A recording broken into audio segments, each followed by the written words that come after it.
Hello folks and welcome to another video. In this one I'll be having a look at a HDMI adapter for the Sega Dreamcast by Kaico.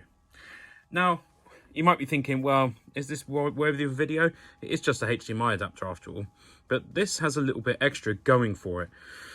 Specifically the fact that you can choose here, you might not be able to see it that well, you can choose between RGB and VGA, as well as your aspect ratio 4:3 or 16:9. Obviously purists are going to want to go 4:3. Now the vast majority of Sega Dreamcast games support the VGA function, which enables progressive scan and slightly high resolution, and is the best way to play those games. But there's a few games, for example Street Fighter Alpha 3 and also the absolute classic Skies of Arcadia, that do not support VGA. Strange really, because Skies of Arcadia is a Sega game, but there you go. Now the big thing here is that you can of course switch that to RGB, so you can play those games and enjoy them the way they were meant to be played.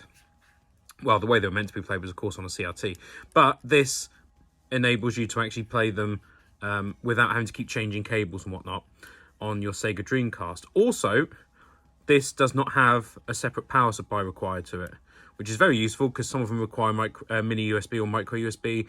You then have to put a plug for that, and it's a bit of a thing really. It's not the end of the world, but this saves a bit of hassle from that. It really is plug and play, as it says on the box. I'll show you a couple of games running on it so you can see how it looks.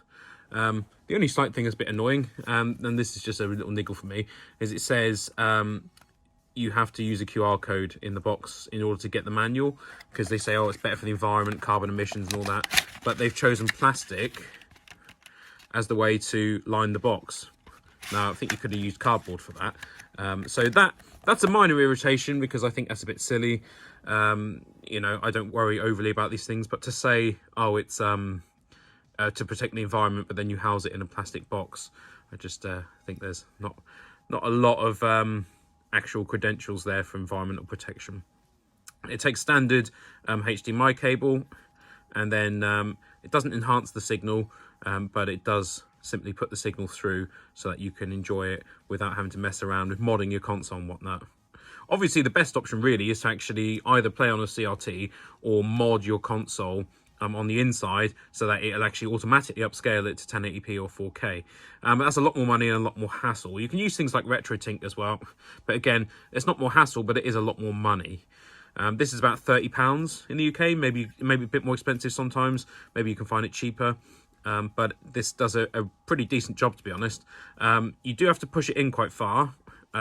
It's got these little clips there, these little bits that kind of have to latch in. You really have to push it in, otherwise you won't get a signal out of it.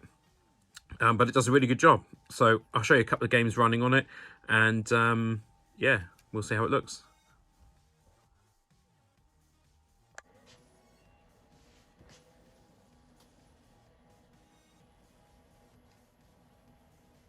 So there is one slight issue with this, and that is that my AV receiver doesn't seem to pick up the stereo sound from it.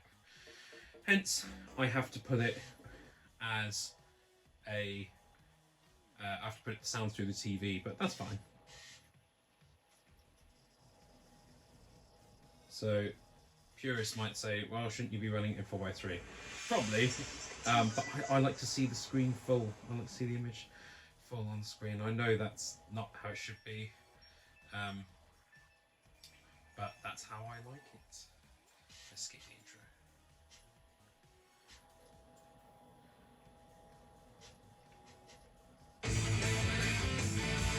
You see it's a pretty decent image considering it's being upscaled to 4K by the TV. Select a file.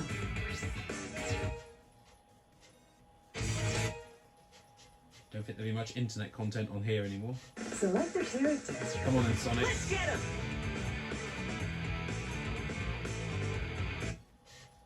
So I have this set up such that the TV actually upscales it itself. Sony TVs, and probably others as well, but Sony TVs will definitely pardon me, upscale the image themselves to 4K, as best they can anyway.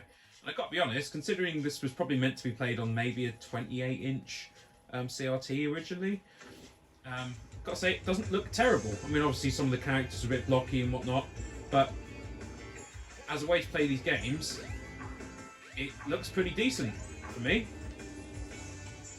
I think Sega Dreamcast games held up fairly well in a way because a lot of them are quite stylized. They didn't necessarily go for over-the-top realism.